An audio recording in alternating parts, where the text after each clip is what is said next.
Merci pour votre fidélité d'écoute et bienvenue au second numéro du débat de Nana FM de cette semaine. Vous qui nous suivez sur la 95.5, le www.nanafm.tg ou encore sur le bouquet Canal Plus ou la page YouTube Norbert Douradi. Merci pour votre fidélité d'écoute. La communauté internationale observe chaque 21 février la journée internationale des langues maternelles. La célébration de la journée permet d'attirer l'attention sur les questions linguistiques, mais aussi de mobiliser des partenaires et des ressources pour appuyer la mise en œuvre des stratégies et politiques en faveur de la diversité linguistique et multilinguisme dans toutes les régions du monde. Que fait l'Université de Lomé pour préserver nos langues locales? C'est l'interrogation qui est la nôtre ce matin. Et pour en parler, nous recevons sur notre plateau Dr Komla Kadia Kodjo Raphaël. Il est enseignant de linguistique et de langue nationale à l'Université de Lomé. Docteur, bonjour. Bonjour. Merci d'avoir accepté notre invitation. Merci aussi de nous avoir invités pour qu'on partage des notions, des idées sur le concept qui nous réunit aujourd'hui. Alors, les auditeurs, vous avez donc la possibilité d'intervenir dans ce débat sur nos deux numéros, 91 09 71 71 ou le 96 61 58 58 ou le... Bon, voilà, 91 09 71 71 ou le 96 61 58 58 avec Lisée Gabadovi à la mise en onde. Je suis Norbert Douradi. Une fois encore, merci pour votre fidélité d'écoute. Alors, docteur, tout de suite, qu'est-ce qu'une langue maternelle? Merci bien, Norbert. Il faut dire que la notion de langue est très sensible. Donc, quand nous parlons de langue maternelle, ou encore appelée langue de naissance ou langue première, elle est par définition la langue qu'une personne ou qu'un individu acquiert au cours de ses premières années et qui devient normalement son instrument de pensée et d'expression. Donc, on peut la considérer comme, certains ont l'habitude de le dire, la langue du berceau, la langue de la famille ou la langue de notre entourage le plus intime. Mais nous devons avoir l'idée sur le fait que la personne acquiert cette langue dès le bas âge. La personne n'apprend pas cette langue. Et généralement, dans les milieux linguistiques, on dit que c'est la langue dans laquelle on acquiert la compétence linguistique. Par exemple, un enfant qui naît aux États-Unis, des parents locuteurs éveillés, mais ne lui pratiquant pas la langue éveillée et évoluant dans un milieu purement anglophone, la langue maternelle de cet enfant ne sera pas l'anglais, non, ne sera pas plutôt l'éveillé, mais l'anglais. Un enfant kabier, né des parents kabier, mais qui a grandi en milieu Moba, aura comme langue maternelle le Moba. Voilà ce que je peux dire par rapport à la définition de la langue maternelle. C'est la langue de la petite enfance. Alors, cet enfant ne devient-il pas acculturé? Quand tout de suite tu es éveillé, tu es kabier, mais tu grandis dans une autre société qui n'est pas la sienne, est-ce que tu n'es pas acculturé? Acculturé, c'est un peu trop dire. Mais on peut l'accepter comme ça, d'une manière ou d'une autre, du fait qu'il n'a pas évolué dans son milieu culturel d'origine, il ne peut pas avoir cette langue-là comme langue maternelle. Si je prends mon cas, je suis né en Côte d'Ivoire, des parents éveillés, mais j'ai grandi à Lomé, à Aného, ma langue maternelle, c'est le Guingbé. Mais cela ne veut pas dire que je ne comprends pas la langue de mon milieu, mais je me sens beaucoup plus à l'aise quand je m'exprime en Guingbé qu'en Évé. Alors, y a-t-il une différence entre une langue maternelle, une culture et puis une identité? D'entrée, je dirais non. Les trois termes sont intimement liés. Parce que si nous prenons par exemple des spécialistes des sciences sociales, ils estiment que la langue est bien plus qu'un outil de communication, car elle informe, elle fonctionne comme un espace relationnel, symbolique, matériel et idéologique. Donc la langue fait partie intégrante de la culture et remplit des fonctions sociales telles que la transmission de la culture d'une génération à une autre, la construction de connaissances sur le monde, ainsi que la définition et l'expression d'identité. Donc, quand je parle une langue, je véhicule la culture de cette langue. Donc, celui qui parle sa langue maternelle, sa langue d'origine, à travers ça, il présente une identité. Donc, en apprenant la langue de l'autre, en parlant la langue de l'autre, c'est là où je viens à votre expression d'acculturation. Voilà. Donc, les trois termes, langue, culture et identité, sont intimement liés parce que on dit que la langue est une manifestation de l'identité culturelle et toute personne, à travers la langue qu'elle parle, porte en elle des éléments visibles et invisibles d'une culture donnée. Voilà. Alors, docteur, pourquoi est-il si important de consacrer une journée entière à la langue maternelle? Vous savez, selon des enquêtes de l'UNESCO, toutes les 2 semaines, une langue meurt. Toutes les 2 semaines. Donc, pour l'UNESCO, comment préserver ce patrimoine? La langue est un patrimoine culturel. C'est pourquoi l'UNESCO s'est saisi de l'affaire pour éviter à ce que des langues disparaissent, parce que sur les 6700 langues répertoriées par l'UNESCO, seules quelques centaines sont valorisées à travers l'éducation, à travers l'usage ou l'emploi du numérique. Alors, comment faire pour éviter la disparition des langues? L'UNESCO, dans le but de promouvoir la diversité linguistique et l'éducation multilingue, a dû proclamer en 1999 la Journée internationale des langues maternelles, et qui est célébrée le 21 février de chaque année. Alors, docteur, est-ce que dans nos sociétés aujourd'hui, nos langues maternelles sont valorisées? Je dirais oui. Nos langues maternelles sont bel et bien valorisées dans notre société, surtout dans notre société togolaise. Et c'est à plusieurs niveaux. Au niveau institutionnel, il faut dire que les pouvoirs publics, à travers le ministère de l'alphabétisation ou par sa direction nationale, a installé des centres d'alphabétisation qui promeuvent les langues maternelles dans toutes les régions et préfectures. Déjà, c'est un travail. Vous allez à la direction de l'alphabétisation, pas plus qu'il y a quelques mois, on a été conviés à Tivier pour répertorier les associations qui œuvrent dans le domaine de la promotion des langues maternelles et nationales. Déjà, c'est un travail de valorisation que l'État a pris sur lui. Alors, cette langue est encore promue, est valorisée à travers les radios communautaires. Quand nous allons dans nos communautés, les radios que nous avons, à travers ces radios, la plupart de l'information passe dans nos langues maternelles. Déjà, c'est une action de valorisation de la langue maternelle. Bon, voilà un peu ce que je peux dire par rapport. Maintenant, au plan associatif, il faut dire qu'il existe des associations. Parce qu'à TV, on a répertorié du nord au sud des centaines d'associations qui œuvrent et qui travaillent pour la promotion et la promotion des langues maternelles.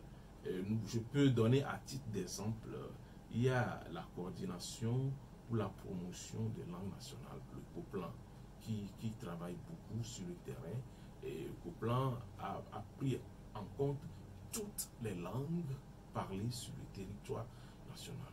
C'est pourquoi parfois je leur dis, au lieu de dire langue nationale, il faut plutôt dire langue togolaise. Parce que le concept de langue nationale est diversement défini selon la politique linguistique de chaque pays. Alors, docteur, de nos jours, on interdit de parler la langue maternelle dans nos écoles. cela ne constitue-t-il pas un frein à l'évolution de la langue maternelle? Interdire les langues maternelles ou l'utilisation des langues maternelles dans nos écoles. Je peux dire qu'il est vrai que par le passé, l'utilisation des langues maternelles était formellement interdite. Même aujourd'hui, dans certaines écoles, vous verrez qu'ici, on ne parle que le français. Vous venez de lever l'équivoque. Dans certaines écoles, mais pas dans toutes les écoles. Et cette attitude d'interdiction de l'autorité était un héritage de l'administration coloniale française qui, à l'époque, a interdit l'usage de toute langue locale, maternelle, parce que pour l'administration coloniale française, les langues nationales ou locales ne sont pas capables de véhiculer la connaissance, le savoir, et que le salut ne vient que du français. Et l'administration locale après a pris ça et l'a institué. Je me rappelle bien, moi j'ai fait la mission catholique de Torti à côté ici, où on nous faisait porter le signal fabriqué à base des restes de l'escargot, une corde, et si tu parles, on ne disait même pas langue maternelle à l'époque, on dit, monsieur, il parle vernaculaire. Il faut encore chercher à savoir ce que veut dire la langue vernaculaire. Donc on fait porter ça. Mais de nos jours, je ne peux pas dire que c'est formellement interdit. Dans les écoles publiques, ce n'est plus ça, parce que vous savez que depuis quelque temps, l'État togolais a adhéré à l'initiative ELAN, École et langue nationale, un projet de la francophonie qui allie langue nationale ou langue maternelle et la langue française et la langue officielle. Donc, dire aujourd'hui que l'usage de cette langue est formellement interdit dans nos écoles, c'est mitigé. Alors, docteur, vous êtes enseignant de linguistique à l'université de Lomé. Est-ce qu'il arrive où des étudiants se spécialisent dans leur langue locale? Se spécialiser, oui, parce que à l'université de Lomé, la politique linguistique, par le biais du département de linguistique, permet la recherche axée sur la description de toutes les langues maternelles. Donc, un étudiant inscrit au département de linguistique, arrivé en année de master, choisit librement de travailler sur une langue de son choix, en l'occurrence sa langue maternelle. Moi, j'ai travaillé sur les bébés. Il y a des collègues qui ont travaillé sur le kabien, sur le thème, le nta, le moba. Donc, il n'est pas interdit de travailler sur sa langue maternelle. Et donc, tout étudiant est libre de mener la recherche dans sa propre langue. Dans cette optique, il faut noter que depuis 2010, par le biais de l'ancien chef de département, professeur Antoine Apeli, il fut introduit dans les offres de formation du département de linguistique l'enseignement des deux langues nationales. 13 ans après un bilan largement satisfaisant, les réflexions sont en cours pour voir comment l'élargir à d'autres facultés pour que celui qui s'inscrit en droit puisse se prononcer sur des sujets de droit dans sa langue maternelle. Celui qui s'inscrit en botanique puisse donner le nom des plantes dans sa langue maternelle uniquement en français. Donc, l'université de Lomé, par le département de linguistique, est en train de mener ce travail-là. 91 09 71 71 ou le 96 61 58 58. Les auditeurs ont maintenant la possibilité sur nos deux numéros. Nous n'allons pas faire de pause, donc les auditeurs ont tout de suite la possibilité. Alors, docteur, on sait qu'aujourd'hui, dans certaines familles, on demande aux enfants, déjà au berceau, on commence pas à lui parler français. On veut qu'il devienne ce petit français voilà, au Togo. N'est-ce pas aussi une façon de tuer nos langues locales? Tuer nos langues locales, nos langues locales, je peux dire que c'est pas aussi difficile que ça, mais c'est tuer la personne à qui on interdit l'usage de sa langue maternelle. Parce qu'il est très dangereux d'empêcher un enfant de s'exprimer dans la langue maternelle. Parce que cette langue, en quelque sorte, est le soubassement même de la formation de la personne. Donc, c'est vrai, je ne peux pas dire non. Moi-même, à la maison, très souvent, quand on était à la maison avec le vieux, il disait, mais écoutez, parlez français. Nous avons un premier titre en ligne. NFM, allô? Oui, bonjour. Monsieur Komi, vous nous appelez de Aditogon, oui, on vous écoute. La première des choses, oui. Voilà que nous avons un héritage colonial qui est la langue française, qui dépend de nos langues maternelles. Et qu'est-ce qui bloque? Parce que la manière dont nous sommes forgés par la langue coloniale, en plus vers le côté de la langue, et le primer sur les langues maternelles. Deuxième préoccupation, Oui. d'autres pensent que cette affaire de langue maternelle, c'est à mettre de côté, mais au même moment, on constate que ce soit la Chine, l'Espagne, eux autres ont pu mettre leur langue en échiquier mondial. À notre niveau, quels sont les freins qui ne permettent pas à l'évolution de nos langues maternelles? Troisième préoccupation aussi, oui. pour terminer là. Lorsque nous faisons nos langues, certains pensent que certains mots, certaines appréciations ou symboles ne peuvent pas être dans nos langues maternelles. Lorsque je suis en mathématiques présentement, lorsque je vais parler de carré et comment dirais-je, angle rue, degré, d'autres pensent que l'Africain ne peut pas créer ça. Que dites-vous de ces argumentations? Merci. Merci à vous aussi, monsieur Komi. Nana FM, allô? Allô? Madame ici, bonjour. Allô? Vous parlez de nos langues maternelles. Oui, oui. C'est la journée de la langue maternelle. Oui, oui. Moi, j'ai un peu de piste déjà. Personne ne peut ça. Allô? C'est ce que j'ai créé. Oui. Oui, j'ai créé parsemé de la langue, quoi, 2000 ans. J'ai créé ça. Moi, j'ai anticipé depuis. Et puis au Sénégal, tout le monde, alors, universel et tout ça. Alors là, même, avec des si tu veux, un peu la langue française. Merci. Au Sénégal, un pays tout petit en plus. Merci beaucoup. Et puis, on était à Yoruba et une radio de la Allô? Vous pouvez bouger un peu parce que j'ai du mal à vous recevoir. C'est bon? Oui, ça peut aller. Oui, j'ai dit que j'écris des messages parsemés de mouvements depuis longtemps. Et puis, au Sénégal, il y a que le Wolof partout. Quel pays, partout, c'est le Wolof. Comprennent pour les enfants. Oui, Wolof. Et puis, la information, là, Giovanni l'a interpellé pour qu'il nous parle dans notre langue. Je crois qu'il a expliqué qu'il ne maîtrise pas bien sa langue. Donc, il faut vous diriger vers lui, quoi. D'accord. Merci beaucoup. Merci. Merci à vous aussi.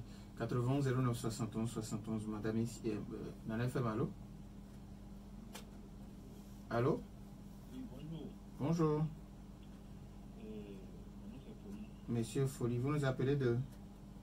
D'Agoué. Monsieur Folie d'Agoué, oui, vous avez la parole. Oui, bonjour à l'invité. Bonjour. J'aimerais savoir s'il y a une différence entre la langue bilingue et mina. En tout cas, c'est un truc pour les confusions. Je ne sais pas ce qu'il faut retenir comme le vrai thème. Ensuite, est-ce qu'ils ont une plateforme numérique sur laquelle on peut avoir des informations sur les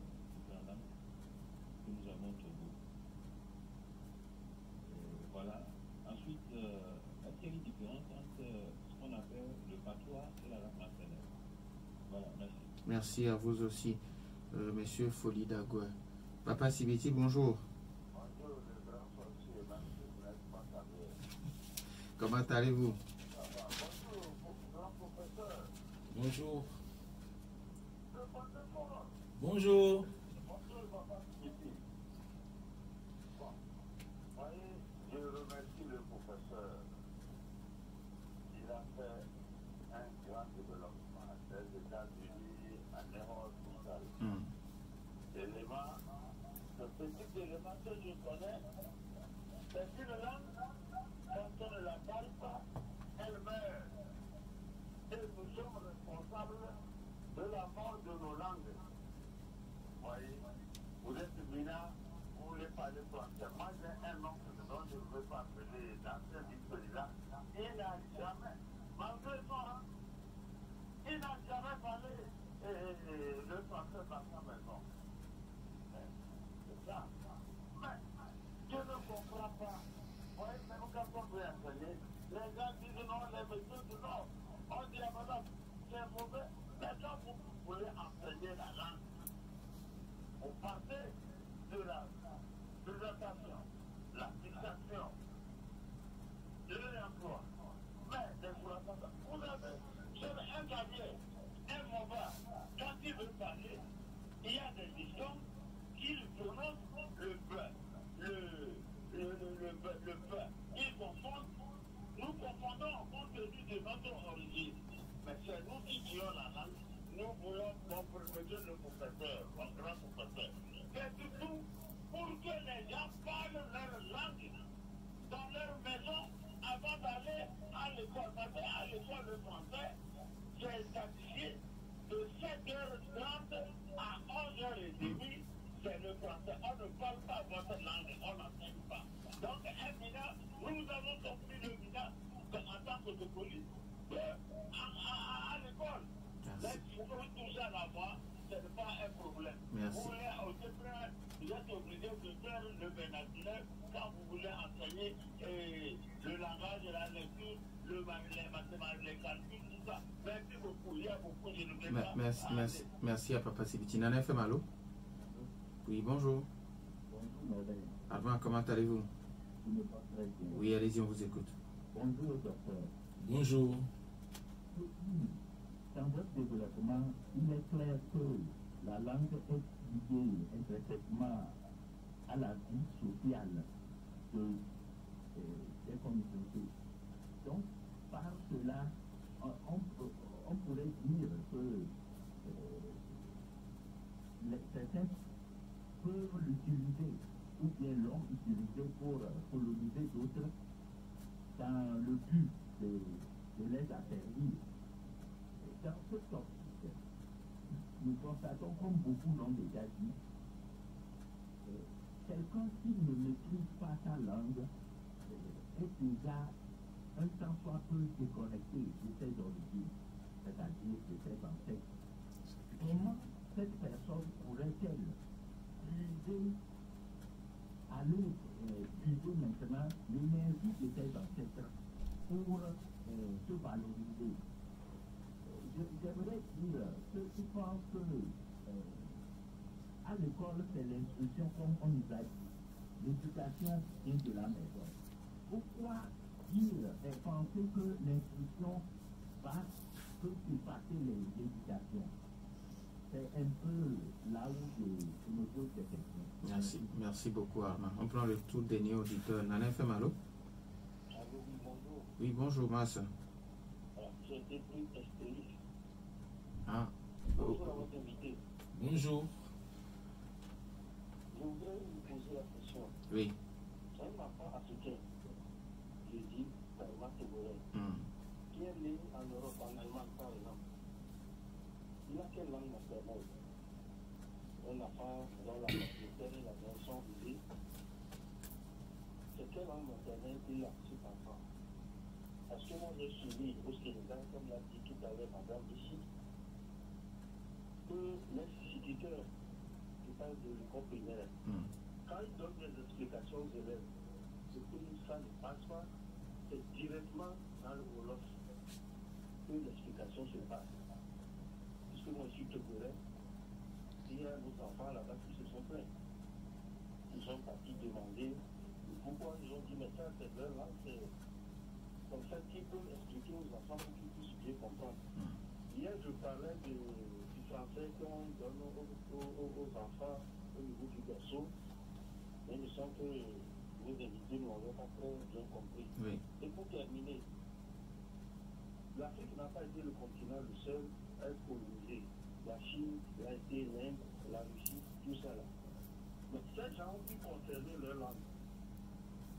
L'Africain là, qu'est-ce qui se passe avec nous? Merci, bonne journée. Merci et bonne journée à vous aussi. Alors, docteur, vous avez suivi les uns, ou bien nous avons encore notre auditeur. Merci. Alors, docteur, vous avez suivi les uns et les autres. Je vais vous rappeler les questions une à une. Monsieur Commis, qui pense que bon, c'est un héritage colonial. Le français, surtout, c'est un héritage colonial aux dépens de nos langues maternelles. Est-ce qu'on ne peut pas faire un rétropédalage? Ça rejoint pratiquement la dernière question de notre dernier auditeur qui dit que l'Afrique n'a pas été le seul continent à être colonisé. Il a donné le nom d'autres continents. Mais comment est-ce que nous sommes arrivés à toujours conserver la langue du colon? Merci à M. Commis et celui dont la question est similaire. À Mas. Vous savez, le choix d'une langue dans un pays relève de la décision des pouvoirs politiques. Et cela dépend également de la politique linguistique de tout pays. Nous avons constaté que dans la plupart des pays africains, la langue officielle est la langue de la dernière puissance colonisatrice. Donc si nous prenons le Togo, le français est la langue officielle. Maintenant, faire un rétro-pédalage, ce n'est pas impossible, mais ce n'est pas aussi facile comme ça. Voyons le nombre d'années que nous avons mis à entretenir le français ou la langue officielle.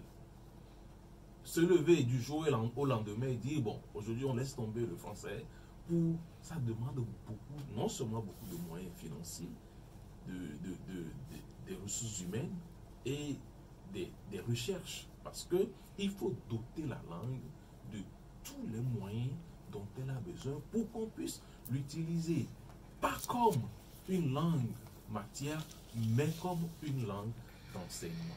Donc cela relève du pouvoir discrétionnel de l'État. Alors, Monsieur Komiki pense toujours qu'il y a certaines appréciations ou certaines choses qu'on n'a pas dans le langue. Quand il parle le carré, angle, degré, est-ce qu'on peut les avoir dans nos langues? Pourquoi pas? Pourquoi pas? Il y a eu des études, des recherches au niveau du département des sciences du langage de l'Université de Lomé qui ont réglé ces problèmes-là. Il y a des collègues qui ont soutenu leur thèse en création lexicale des termes mathématiques dans leur langue. Donc, il suffit qu'il approche un peu la bibliothèque de l'Université de Lomé, il pourra trouver des solutions. Par exemple, si nous prenons l'initiative Élan dont je parle, qui allie langue maternelle et langue d'enseignement, le français, dans nos écoles, ils sont arrivés à produire des manuels de lecture et d'expression et actuellement ils sont sur le manuel de mathématiques pour pouvoir doter la langue des termes mathématiques. Ça se crée. C'est pourquoi je dis que ce n'est pas aussi facile. Ça se crée. Mais quand vous allez dans certains pays, c'est vrai, ils sont en avance sur nous. Le Togo vient de commencer. Alors, Madame Essi, qui, elle autre, dit que de temps en temps, certains de ces messages, elle préfère les écrire en Mina. Et elle a donné le nom d'une autorité qui a été interpellée sur une radio et qui pense qu'il ne maîtrise pas, ou bien qui a dit qu'il ne maîtrise pas sa langue locale. L'autorité ne maîtrise pas sa langue locale. Si cette autorité n'est pas née au Togo, n'a pas vécu au Togo, n'a pas grandi au Togo, eh bien, il lui sera difficile de maîtriser sa langue maternelle parce que le Mina n'est pas sa langue maternelle. Donc ce n'est pas quelque part la faute à l'autorité, mais il lui revient de se mettre à l'apprentissage de cette langue à partir du moment où il veut servir les populations dont la langue de base est la langue, le Mina. La question de Madame ici qui dit qu'au Sénégal, c'est le Wolof qui est parlé un peu partout. Ça rejoint la question de Mas, notre dernier auditeur, qui dit qu'il a ses enfants au Sénégal et ses enfants se plaignent parce qu'à un moment donné, quand les enfants ne comprennent pas le français, l'enseignant est obligé d'expliquer en Wolof alors qu'eux sont au collège, ils ne comprennent pas le Wolof. Est-ce qu'à un moment donné, nous aussi, nous pouvons arriver à ces stades? Pourquoi pas? Avec l'initiative Elan, je pense qu'on est obligé d'arriver à ce stade où si l'apprenant est bloqué, on est obligé de le débloquer avec la langue qu'il maîtrise le mieux. Par exemple, aux États-Unis, il y a une de mes enseignantes qui est là. La dernière fois, on discutait par rapport à la question des langues maternelles. Elle me faisait savoir qu'aux États-Unis, par exemple, des enfants africains qui sont là et qui éprouvent des difficultés à comprendre ce qu'on leur enseigne en anglais, l'État a mis en place un dispositif de sorte qu'on fait venir un locuteur de la langue maternelle de l'enfant pour qu'il lui explique ce qu'on dit dans sa langue maternelle, et on voit qu'il y a un déblocage. Je pense que pour arriver à rehausser le niveau de l'éducation dans nos écoles, on est obligé de faire avec nos langues maternelles. C'est une condition qui s'impose aujourd'hui. Alors, aujourd'hui, on se demande qu'est-ce qui se fait à l'université pour la promotion des langues maternelles, à part les cours en langue? À part les cours en langue, c'est-à-dire les cours en français, oui, il y a l'enseignement de l'éveil, l'initiation en langue EVB, en langue candienne. C'est vrai, nous ne sommes qu'au début. Nous sommes qu'au début, et là, nous avons besoin de beaucoup de choses, des ressources, de la formation. Donc, on est au début. On est au début d'un chemin qui est très long. Mais il faut qu'on se réjouisse parce que les premières autorités de l'université accordent une importance aux langues maternelles.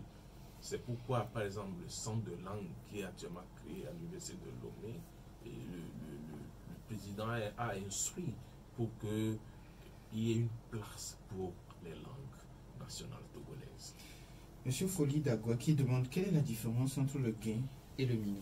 C'est un long débat. La différence entre le gain-bé, c'est ça. Normalement, quand on dit le gain, ça ne désigne pas la langue. Ça désigne le peuple. Pour désigner la langue, il faut dire le gain-bé. C'est pourquoi on ne dit pas aussi levé pour désigner la langue, mais on dit levé-bé.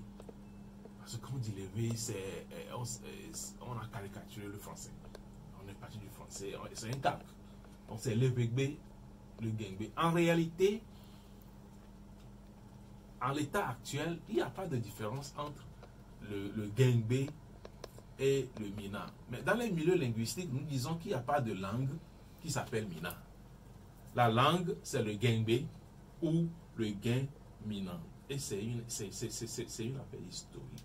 C'est deux peuples différents qui ont migré du Ghana vers le Togo, qui se sont installés.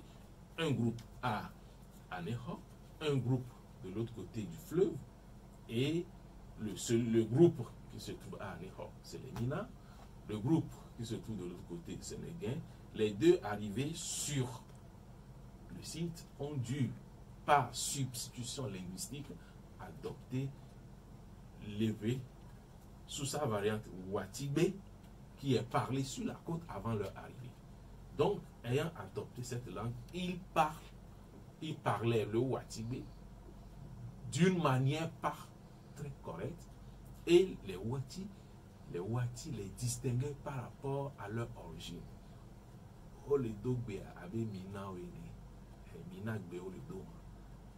Voilà un peu. Sinon, du point de vue usage, il n'y a pas de différence. chose. Il demande également quelle est la différence entre patois et langue maternelle. C'est des synonymes. C'est des synonymes.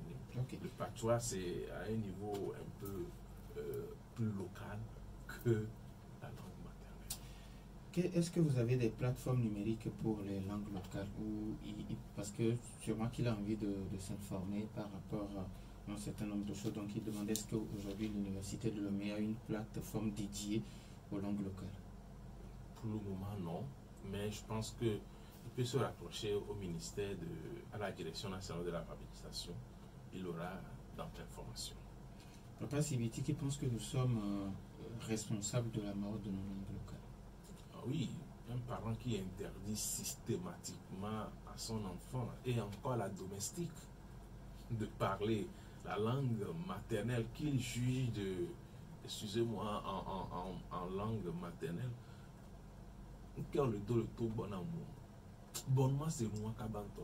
C'est une manière de tuer la langue. Et quand on nous a fait savoir que le français est la langue du salut, tout le monde qui arrive veut forcément parler le français pour montrer qu'il est entre griffes civilisé. Alors que c'est une façon de s'acculturer. Armand qui a fait la différence entre l'éducation et l'instruction. Oui. L'éducation, c'est à la maison de temps, puisque la famille, dans les milieux sociologiques, on dit souvent que la famille est la première institution éducative. Donc, l'instruction, c'est à l'école. L'éducation, surtout l'éducation de base, c'est à la maison. Donc, mais à un moment donné, les deux peuvent aller ensemble. Parce que quand vous êtes instruit et que vous n'avez pas une bonne éducation, ça n'est pas ça. Mas Dadido Gomé qui demande un enfant togolais de père et de mère togolais qui naît en Allemagne, quelle est sa langue maternelle? Ah oui, merci à l'auditeur qui a posé la question. Il a bien dit de père et de mère togolais sans toutefois préciser quelle est la langue maternelle des parents, du papa et de la maman, et quelle langue papa et maman parlent à cet enfant qui est né en Allemagne. Alors, si, voilà, je vais conditionner la réponse, si papa et maman entretiennent bien cet enfant en lui parlant leur langue maternelle, l'enfant aura cette langue-là comme langue maternelle. Mais si l'enfant évolue plus dans le milieu culturel, socio-culturel allemand, il aura l'allemand comme langue maternelle. Voilà. Hier, Mas Dalido m'a posé une question à l'invité du jour. Demande est-ce qu'aujourd'hui il est possible d'avoir un document lexical qui explique un certain nombre de choses comme l'a demandé un de nos auditeurs, carré, terrain, angle, tout ça. Est-ce que vous prévoyez un document lexical pour expliquer ce genre de choses? Je ne vais pas qu'on prévoit, mais il y en a. Il y en a, comme j'ai répondu à un des auditeurs. Il suffit qu'il approche, qu'il aille à la bibliothèque centrale de l'université de Lomé. Il suffit qu'il approche l'Académie de langue nationale EV et Calier. Ils ont de la ressource. Ils ont de la ressource. Et chaque fois, ils mènent des activités de recherche et de création lexicale.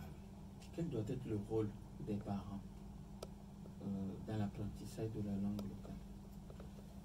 Oui, tout parent doit pouvoir encourager son enfant à s'exprimer d'abord dans la langue que l'enfant acquiert. C'est très important. Mais la question qui se pose là, si le parent lui-même ne comprend pas cette langue, dans quelle langue il pourra communiquer avec l'enfant? Voilà. Il faut que les parents se disent qu'ils ont un devoir d'encourager les enfants à utiliser leur langue maternelle en leur parlant d'abord eux-mêmes cette langue. Et je vous assure que le problème de baisse de niveau dans les milieux scolaires, que tout le monde chante, si on entretient bien nos langues maternelles, si on accepte à ce que la langue maternelle soit utilisée dans les premières années de l'école, comme ça se faisait à l'époque au Ghana, à l'école maternelle où la formation, l'enseignement est purement en langue maternelle et progressivement couplé avec le français, je pense que le problème sera réglé. Puisque avec l'initiative Élan, un bilan vient d'être fait et on a constaté que les écoles pilotes où la formation ou l'enseignement commence d'abord en langue nationale, en langue maternelle, avant que le français ne vienne, ces enfants ont plus réussi au CEPD que ceux-là qui ont commencé immédiatement avec le français. Vous voyez, il y a eu une rupture brutale qui d'abord constitue un problème pour l'enfant. Nous disons merci au docteur Komla Kadia Kodjo Raphaël, enseignant de linguistique et de langue nationale à l'université de Lomé. Merci à vous aussi pour votre fidélité d'écoute à Nana FM. Je suis Norbert Touradi. Élisée Gabadoui a assuré la mise en onde de bonne suite de nos programmes.